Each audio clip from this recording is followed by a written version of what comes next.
घर चौधराना।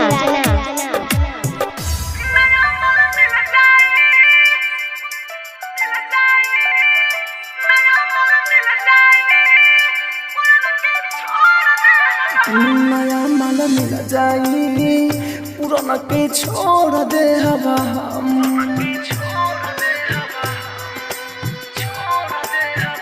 नया माल मिल जाई पुराना के छोड़ दे हवा हम।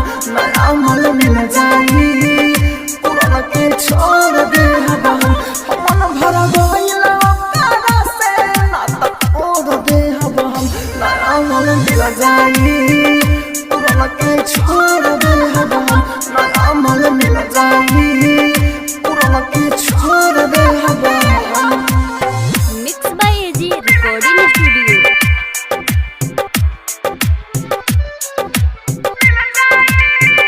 पप्पू राम का कॉन्टैक्ट मोबाइल नंबर 8476970003।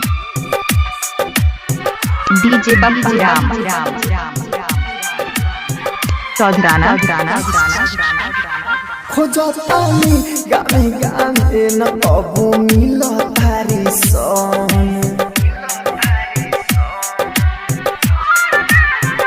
खोजतानी गाने गाने न कबू मिल तारी सन। जहाँ जाला नजर हमार हमें मिल तारी सन। देखी के हो सौरे देखी के हो सौरे जवानी डोरले हब हम। नया माल मिल जाई पुराना के छोड़ दे हब हम।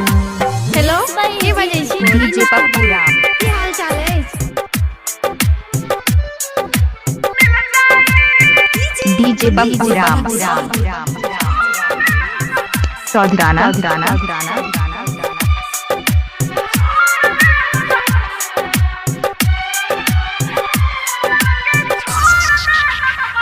सूरज बटे खिसियात नहीं बतावेला हो।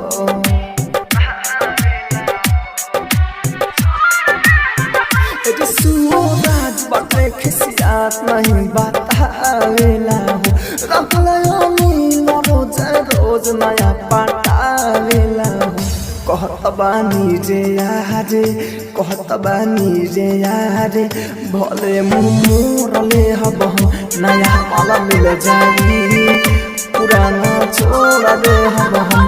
नया माल मिल जाई पुराना की छोड़ दे हम। डीजे पप्पू राम।